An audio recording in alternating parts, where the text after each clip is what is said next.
¿Cómo están, queridos amigos? Bienvenidos. Esto es Nuevas Voces en Agricultura, jueves 9 de noviembre, comenzando una nueva edición de nuestro programa acá en la 92.1 FM. Y como es habitual, siendo día jueves, hoy día nos toca conversar de historia. En un jueves de historia con el profesor Alejandro San Francisco, académico de la Universidad San Sebastián y de la Universidad Católica, director de formación de Res Pública, que ya nos acompaña acá en el estudio de Agricultura. ¿Cómo estás, Alejandro? Bienvenido. Muy bien, Tomás, muy contento de estar en este noviembre. Se nos acaba el año ya. Así es, se acaba el año. Estamos en penúltimo mes y ya estamos terminando la segunda semana más de noviembre, así que La recta final. no queda nada. Y antes de ayer, el día 7 de noviembre, tal como se establecía en el itinerario constitucional desde un origen, desde un comienzo de este segundo proceso, se realizó la ceremonia de cierre del Consejo Constitucional y la presidenta o expresidenta del Consejo, a esta altura Beatriz Hevia, entregó la propuesta constitucional del Consejo al presidente Boric, quien la recibió y a su vez firmó el decreto que convoca el plebiscito de diciembre, del 17 de diciembre, que es el plebiscito de salida en que los chilenos votaremos a favor o en contra de la propuesta del Consejo Constitucional, votación que es de carácter obligatoria. Queremos conversar unos minutos respecto a cuál es el balance que se puede hacer después de este proceso, que termina su etapa de elaboración, de redacción, y hoy parte ya derechamente en pocos días la campaña, la franja y la decisión final. Hubo algo de discusión, Alejandro, de polémica por los discursos que se dieron ahí, por el discurso de Beatriz Hevia. Emplazó al presidente Boric, en una parte le dice, presidente, ni usted ni yo nos imaginábamos el año pasado hoy día estar acá, usted porque quería que ganara la apruebo y estuviésemos implementando una nueva constitución, yo, siendo asesora legislativa, dijo, porque creía que con el rechazo se acababa el tema constitucional, y sin embargo aquí estamos en un segundo proceso. Hay una polémica también dando vuelta del tema de los verdaderos chilenos. En fin, antes de entrar al detalle del discurso, que es bien interesante para analizar el posicionamiento político para adelante de republicanos, del presidente Boric, ¿cuál es el balance que tú haces, Alejandro, del 7 de noviembre, de este segundo proceso constituyente? ¿Cuáles son las claves que marcan este segundo intento constituyente? A mí me parece que, en primer lugar, antes de entrar en el discurso de Beatriz Hevia y en el cierre del presidente, me parece que, en primer lugar, este proceso fue claramente más institucional que el primero.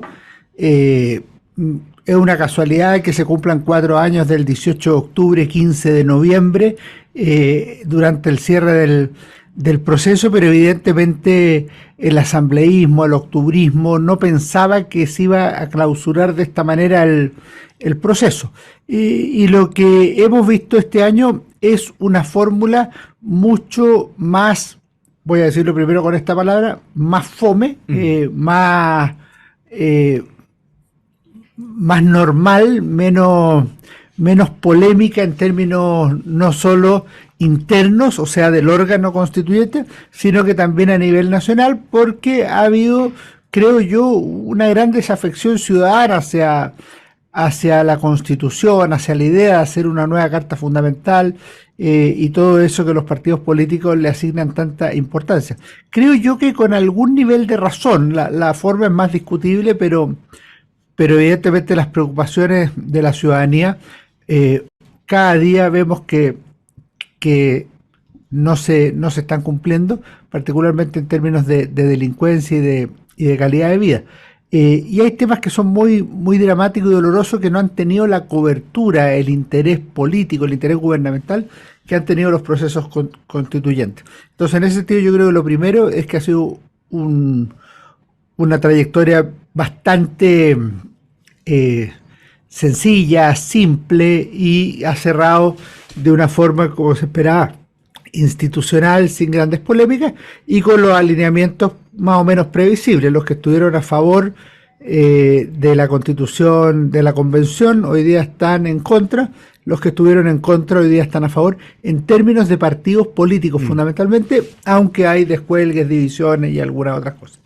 Alejandro, es interesante marcar los contrastes con el proceso anterior, porque algunos son bastante evidentes, pero que es importante ir repasándolos, porque dan cuenta también, van reflejando, creo, también un cambio de ánimo en la sociedad chilena. Lo hemos conversado en programas en el pasado, tiene que ver también con la agonía ya del fervor revolucionario original, tiene que ver también con el triunfo, si se quiere, de la reacción a ese 18 de octubre, que se vio expresado el 4 de septiembre, el 7 de mayo en las urnas.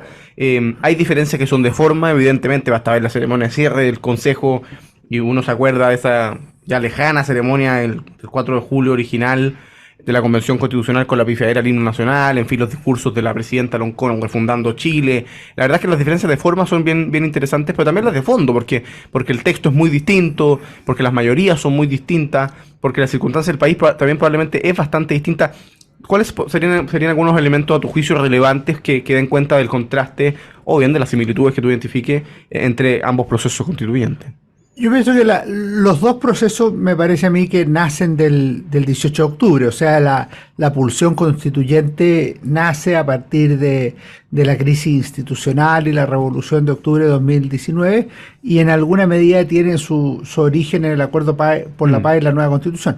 Uno podría haber pensado que se cerraba con el rechazo el tema, pero los partidos definieron otra cosa en la continuidad del plebiscito de entrada.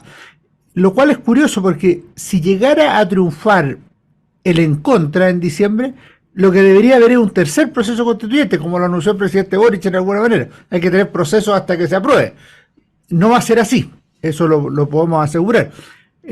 No va a ser así, una, porque puede ganar el a favor, dos, porque si gana el en contra no se va a iniciar un tercer proceso en las fórmulas más o menos que han existido. Esa es la primera que yo diría similitud o continuidad.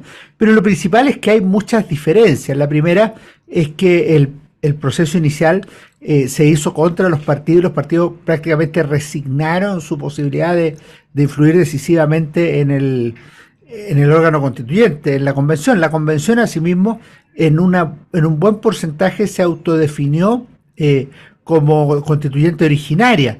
En tercer lugar, hubo cupos o sobrecupos para grupos independientes o de pueblos originarios, como se dijo, y se produjo, la verdad, una fórmula muy excéntrica respecto a lo que ha sido la historia de Chile en términos de texto constitucional, o sea, lo que vendría a ser la propuesta de la convención. En cambio, en este proceso se establecieron los bordes, una forma de elección similar a la senatorial, que controlaba un poco más los desbandes o los grupos de independientes, y por otro lado el resultado también ha sido planteado de una manera más institucional.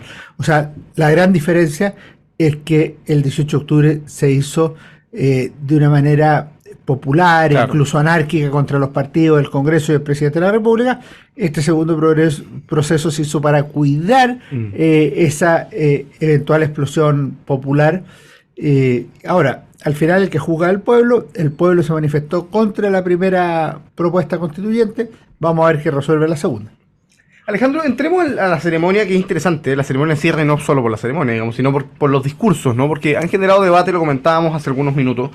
Generó algo de debate el discurso de Beatriz Hevia, a tal punto que consejeros oficialistas lo tildaron de sectario, de prepotente, en fin, de un discurso muy quizá un poco demasiado pesado, si se quiere, ¿no? Medio pachotero.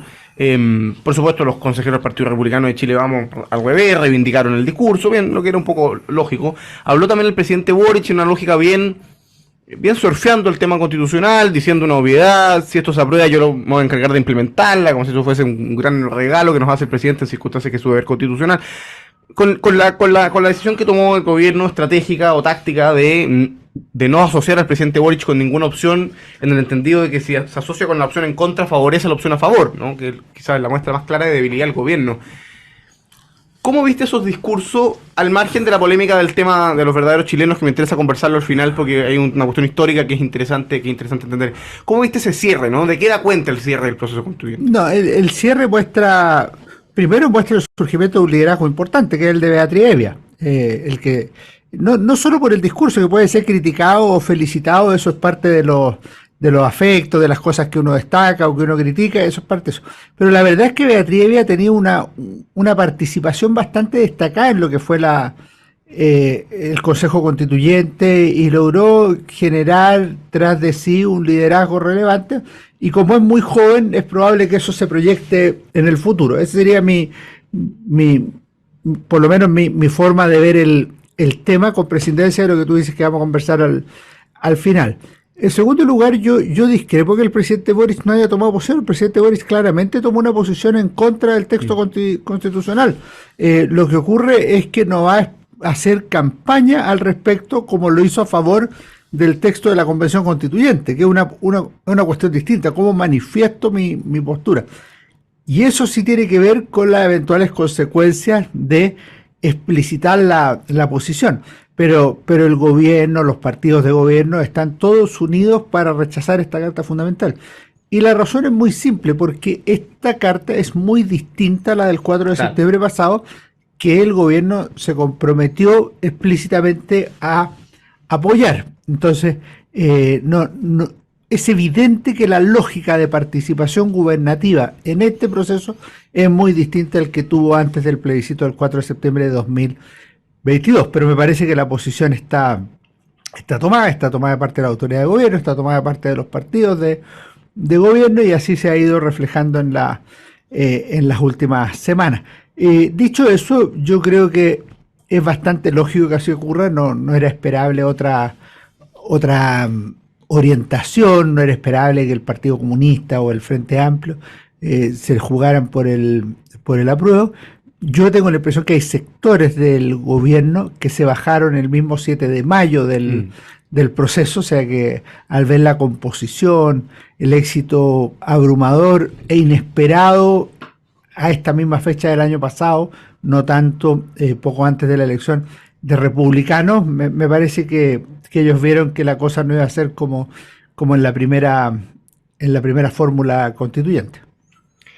Alejandro, entremos al tema del discurso, ¿no? Porque el tema de los verdaderos chilenos. Quiero leer textual la frase, la estaba buscando, la frase que hace Beatriz Evia, la expresidenta del Consejo Constitucional a esta altura.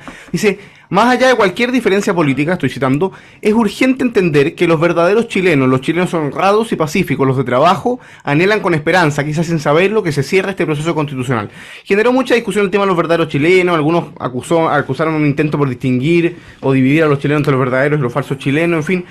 Ahí hay una alusión histórica. ¿Cómo explicarlo, Alejandro? ¿Cómo viste? ¿Y la polémica te parece artificial? ¿Es una polémica real? ¿Qué te parece ese concepto que ha estado en el debate en las redes sociales en los últimos días? Yo creo que todas estas cosas tienen algo de artificial y algo de real. Yo creo que siendo un buen discurso el de Beatriz Evia, esa frase no es la más feliz.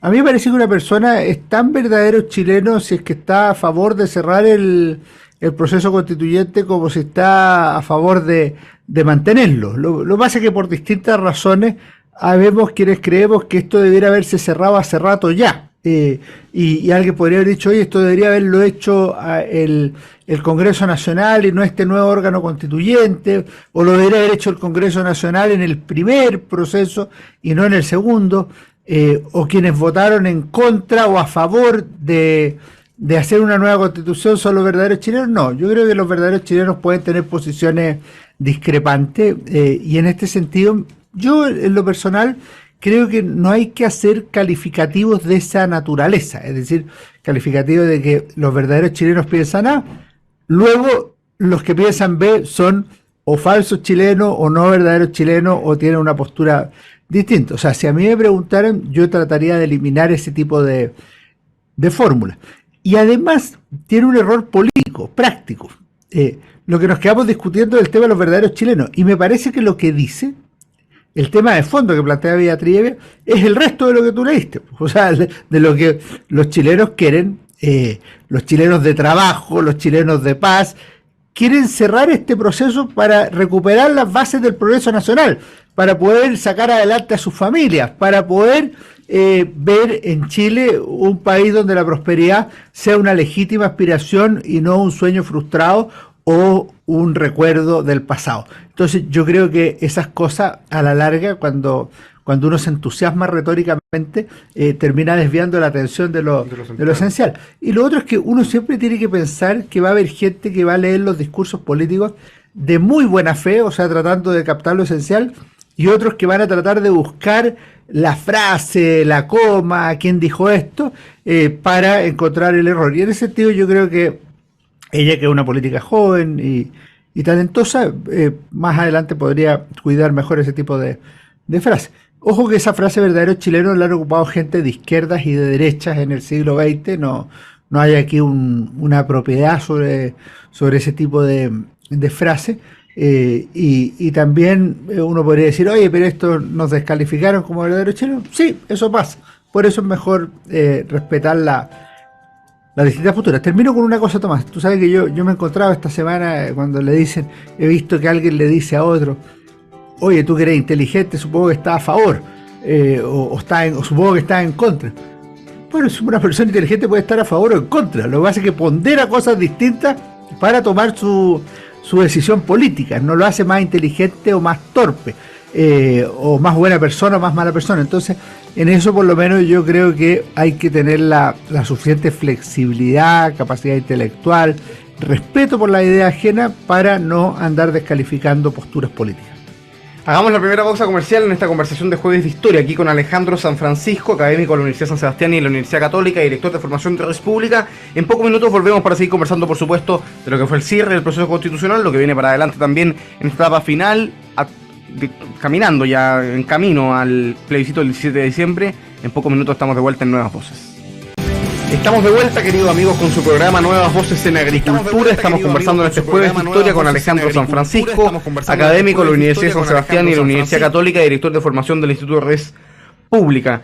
Comienzo este segundo bloque mandándole un gran saludo a mi querido amigo Carlos, taxista, que hoy día me trajo a Radio Agricultura y que era un entusiasta auditor de Nuevas Voces de Radio Agricultura y de otros programas. La verdad es que veía Sin Filtro, veía varios programas, así que estuvimos conversando ahí de lo que venía de cara al plebiscito, en fin, así que le mando un gran abrazo a Carlos, le agradezco más que me haya traído y que sea un gran auditor aquí de Nuevas Voces. Aprovecho de saludar también a quienes hacen posible nuestro programa. Posgrados de la Universidad San Sebastián cuenta con más de 100 programas en diversas áreas del conocimiento. Más de 14.000 egresados han preferido sus magíster, diplomados, postítulos y especialidades. Conoce más en posgrados.uss.cl. En Enel buscamos cuidarte que tu servicio eléctrico sea continuo y de calidad.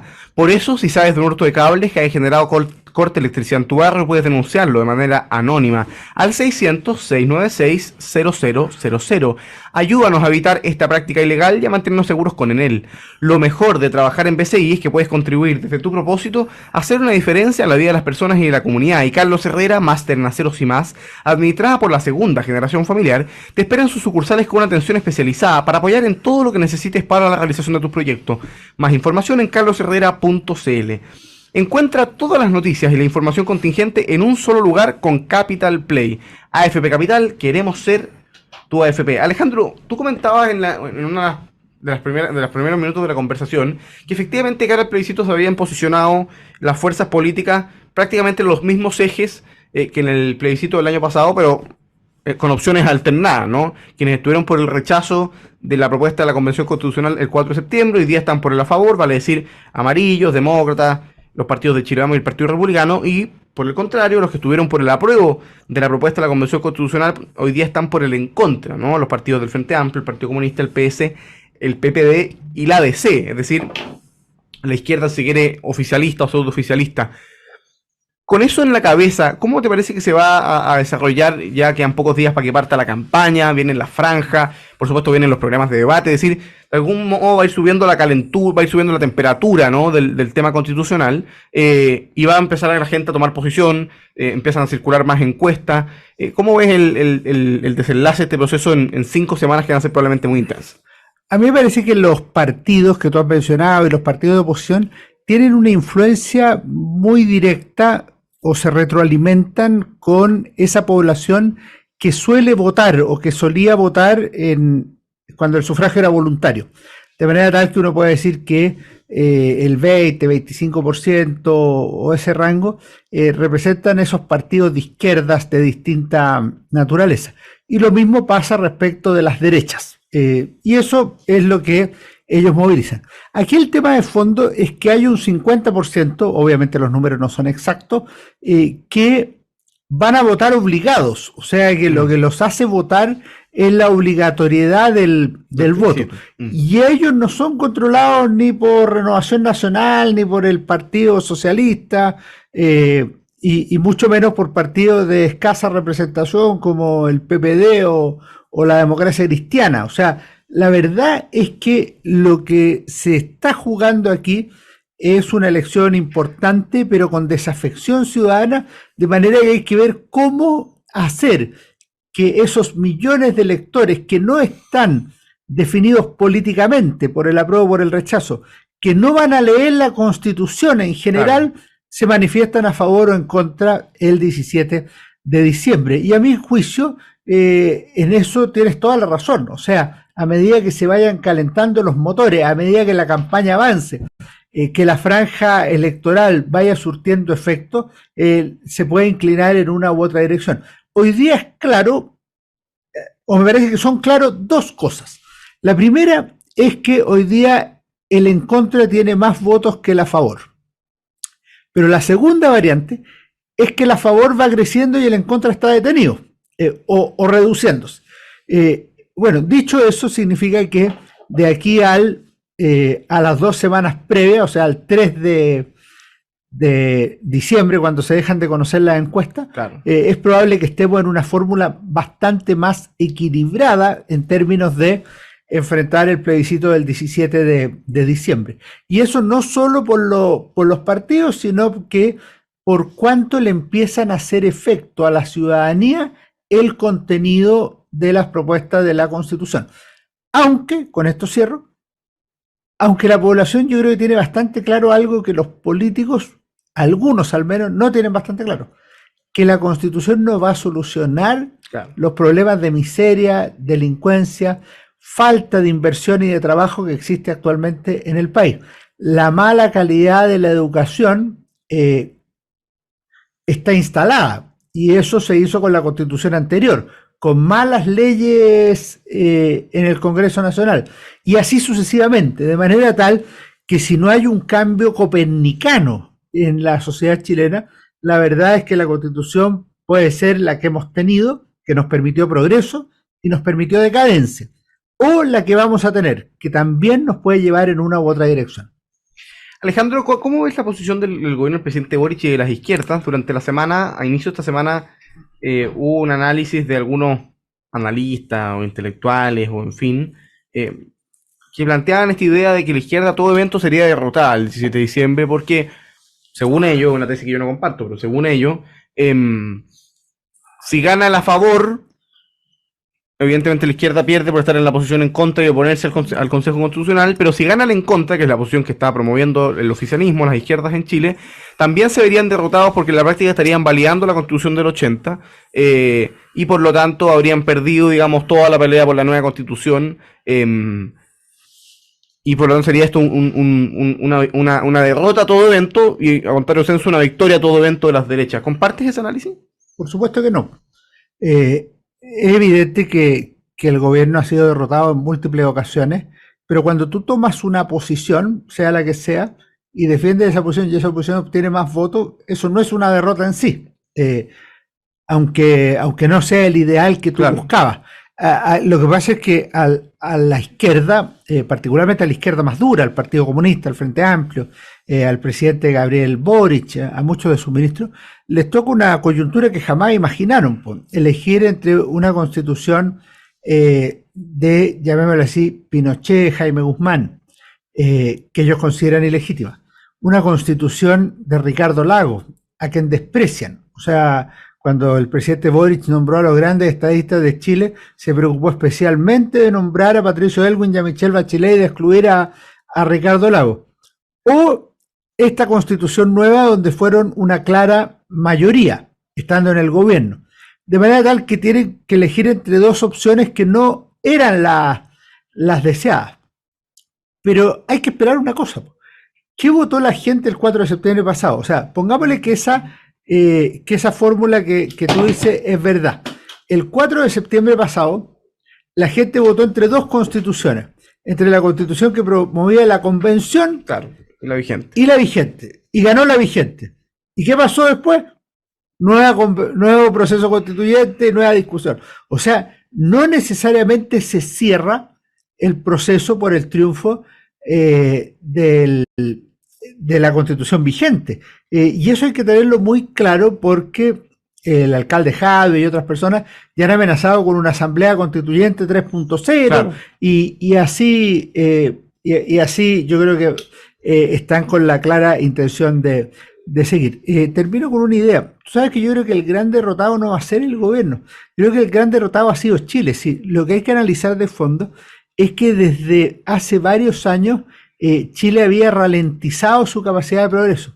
y desde el 2019 prácticamente se han detenido las bases del desarrollo económico y social de Chile. Y el intento de solución política no va a salvar a Chile de su deterioro institucional, claro, y de su deterioro económico y social. Si no hay un cambio radical en el sentido de hacer un pacto económico-social profundo entre los chilenos, en el que pueden participar, pero no son los más relevantes, los partidos políticos, me parece que estamos condenados a seguir marcando el tiempo de la mediocridad y no a volver a disfrutar de años de crecimiento económico, progreso social y oportunidades para la población.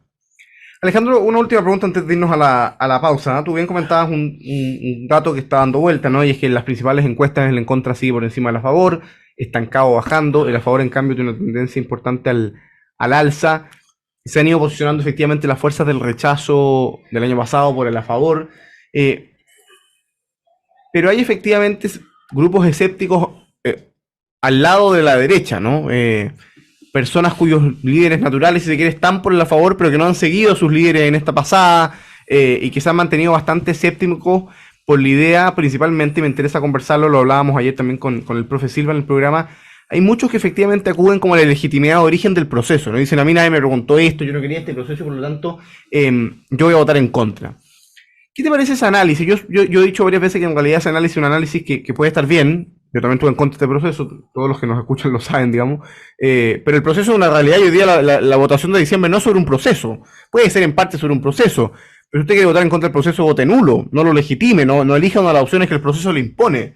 Pero en realidad es una cuestión de texto, como tú decías. Yo diría que elegir entre dos constituciones. ¿Cómo ves a ese mundo, que es bastante más grande de lo que uno podría pensar, que siente que fue estafado con el solo inicio de este proceso? Primero yo reitero la legitimidad de votar a favor o en contra, que me parece que es súper importante, y la legitimidad de votar en contra en las derechas y en las izquierdas. O sea, no hay aquí posiciones uniformes en los distintos sectores políticos.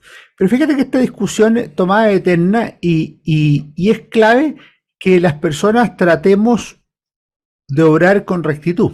Por ejemplo, muchos de los que apoyaron el 11 de septiembre de 1973 era para deponer al gobierno de la Unidad Popular, pero no para hacer la Constitución del 80. Claro. O sea, se da más o menos la misma lógica. Y la Constitución del 80 se la impusieron al país, a partidarios y detractores. Muchos de los que sostienen esa postura que tú señalas están oponiéndose a una Constitución, comillas, ilegítima en su origen, para defender otra Constitución, comillas, ilegítima en su origen.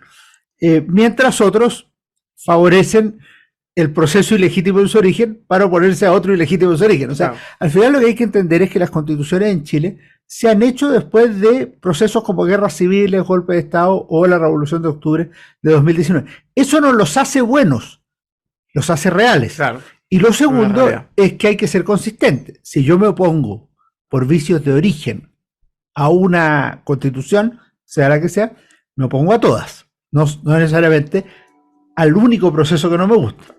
Hagamos una pausa comercial, Alejandro San Francisco. En pocos minutos volvemos en el último bloque de conversación acá en Nuevas Voces de Agricultura. Estamos de vuelta, queridos amigos, con su programa Nuevas Voces en Agricultura. Vamos a cambiar un poco de tema en este último bloque de conversación, pero antes, el fin de semana venía el reportaje del Mercurio, Alejandro, una portada de libro, de un nuevo libro que has publicado de una entrevista al general Cheire, ¿no? Para que nunca más.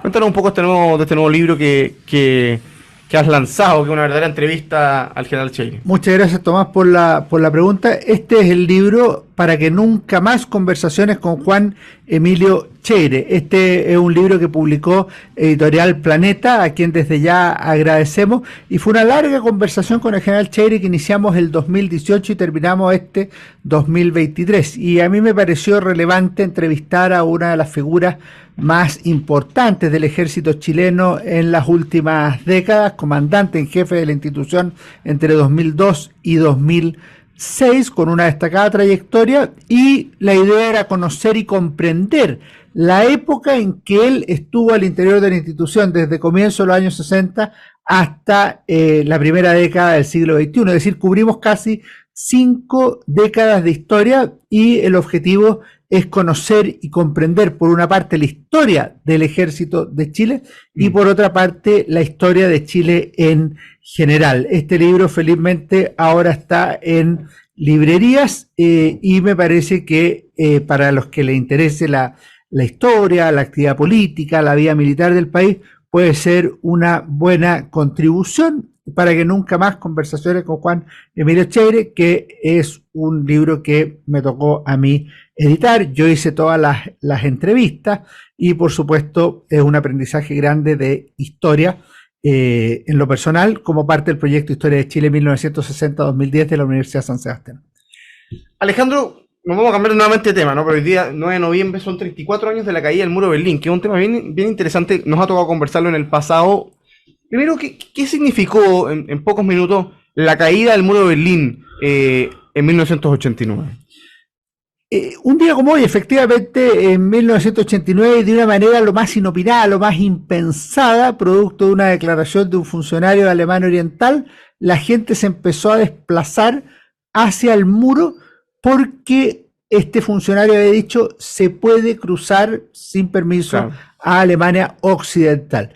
Y en un día se acabó una historia de casi medio siglo de opresión sobre el pueblo germano oriental. Ese muro se había comenzado a construir en agosto de 1961 y esto significó la separación no solo del territorio de Berlín, sino que de Alemania, de familias completas, que narra la literatura, la historia y de manera impresionante. ¿Qué creo yo que significó la caída del muro?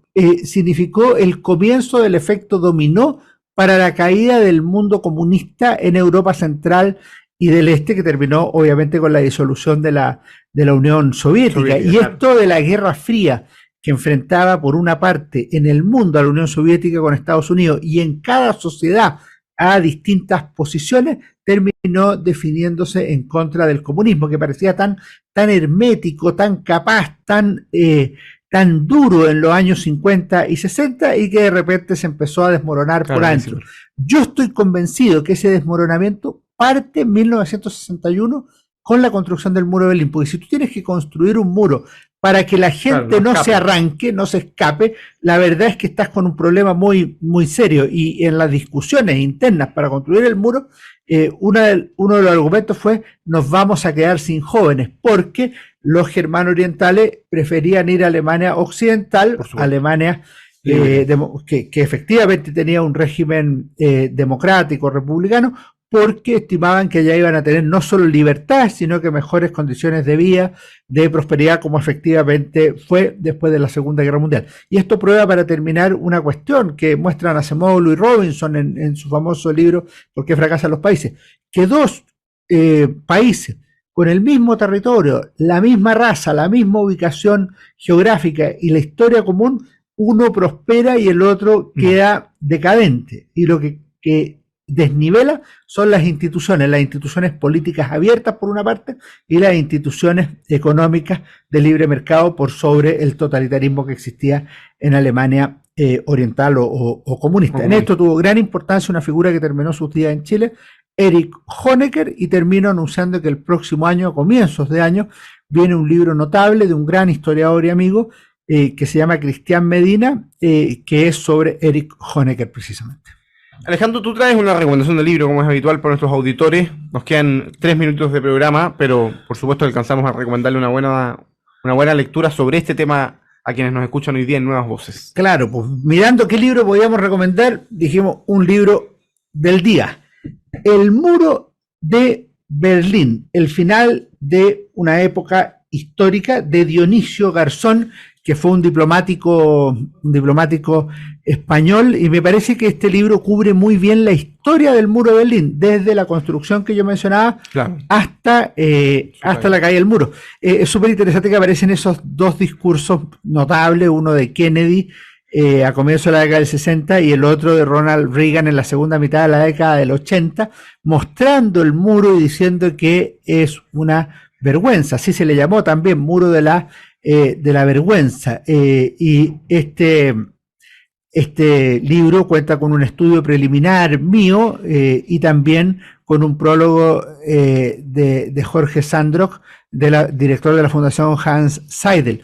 El libro ha sido publicado por el Instituto Res Publica y me parece que es una gran contribución y una contribución fácil para el conocimiento de la historia. Además, se va a poder encontrar este libro, Tomás, a partir de mañana, viernes, en la Feria Internacional del Libro de Santiago, en la estación Mapocho, que va a estar hasta el día 19 de noviembre. Aprovecho de invitar a la gente a ir a la Feria del Libro. Felizmente tenemos muchas ferias del libro en Chile. Esta es una tradicional y es un gran momento para ir en familia, ir con el pololo, la polola, los amigos y también comprar libros, hacerse de las últimas novedades y por supuesto para darle un poco de tiempo a la lectura y a la cultura. Aprovecho de recomendar, ya que estamos en el tema del 18 de octubre, de la caída del muro de Berlín, el documental que publicó el Instituto de Res Publica sobre el muro de Berlín, que es bastante interesante. Ustedes lo pueden pillar en el canal de YouTube de Res Publica, Instituto Res Publica en YouTube, así que ahí pueden revisarlo. Hay otro documental también que estuvo circulando hace algunos meses sobre los 50 años del 11 de septiembre del 73, así que los invito a revisar el contenido que está ahí en el canal de YouTube de Instituto Res Publica y por supuesto a comprar el libro, los que estén interesados, El muro de Berlín, final de una época histórica, de Dionisio Garzón, publicado también por Res Publica, que es la recomendación de Alejandro. Y por supuesto, si quiere leer de historia chilena y bastante reciente, Para que nunca más, del general Cheire, que es la última entrevista a Alejandro, en un libro que tiene... ¿Cuántas páginas de entrevistas? ¿Son como 400? Tiene 480 páginas del libro, son como 450 de entrevistas, y hay un artículo mío que se llama El general Cheire, del ejército a la historia, que es para tratar de situar al personaje. Perfecto. Alejandro San Francisco, muchas gracias por acompañarnos este día jueves de historia acá en Nuevas Voces de Agricultura. Gracias a ustedes, queridos amigos, por su sintonía, por sus comentarios en las distintas redes sociales. Los invito a que se queden en la 92.1 como cada día, porque ya viene Deportes en Agricultura y nosotros nos reencontramos mañana viernes 10 de noviembre, que anuncian lluvia, ¿no? Sí, pues. Anuncian lluvia. En esta primavera curiosa. Para terminar la semana aquí, como siempre, en Nuevas Voces a las 13 horas. Que estén muy bien. Chao, chao. Gracias.